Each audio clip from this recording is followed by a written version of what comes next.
लाई प्रोफाइललाई पेजमा कसरी कन्भर्ट गर्ने है साथीहरु, चाहिँ आज म सिकाउन गइरहेको छु। ल तपाई जानुस् 3 डटमा, 3 डट पछि सेटिङमा जानुस्, सेटिङमा गइसकेपछि तपाईको स्क्रल गर्नुस्, फलोअर्स एन्ड पब्लिक कन्टेन्टमा जानुस्, फलोअर्स एन्ड पब्लिक कन्टेन्ट अलि स्क्रल गर्नुस् है, अहिले त छैन, अलि माथि जानुस्, ट्राई प्रोफेसनल मोडमा जानुस्, यसलाई टर्न अन गर्नुस्,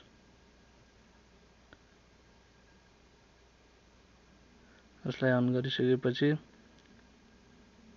लोडिङ हुन्छ।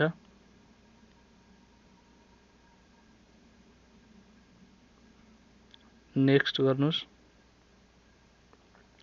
गर्नुस्, अनि यसमा चाहिँ पब्लिकमा राख्नुपर्छ है, पब्लिकमा राख्नुस्, नेक्स्ट गर्नुस्, कन्फर्म गर्नुस्। त्यसपछि अलिकति तल फेरि नेक्स्ट गर्नुस्, ल यसलाई ब्याक गर्नुस् है, ल यसरी भइहाल्यो। ल तपाईले अलिकति ब्याक गर्नुपर्ने हुन्छ।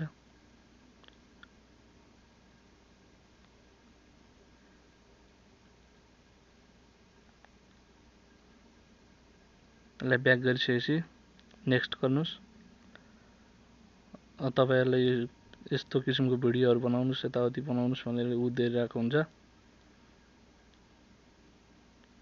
फेरि नेक्स्ट गर्नुस्,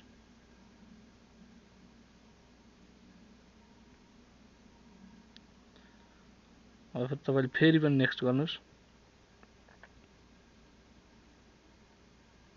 यहाँ फेरि नेक्स्ट गर्नुस्।